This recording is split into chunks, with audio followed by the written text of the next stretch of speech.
These are the fossilised remains of what was probably the greatest marine predator that ever lived.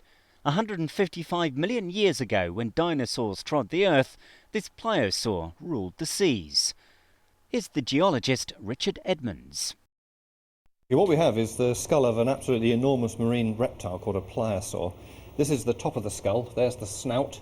It would have risen up, it's been crushed a fair degree, risen up to the very back of the skull here, and that would have sat on top of the jaws over here. So we're looking at an animal about this high with the skull coming down towards the mouth and both joining up.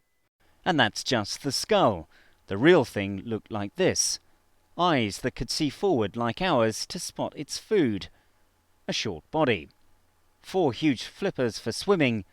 And above all, jaws that could take its prey with a single imperious bite. Paleontologist Richard Forrest.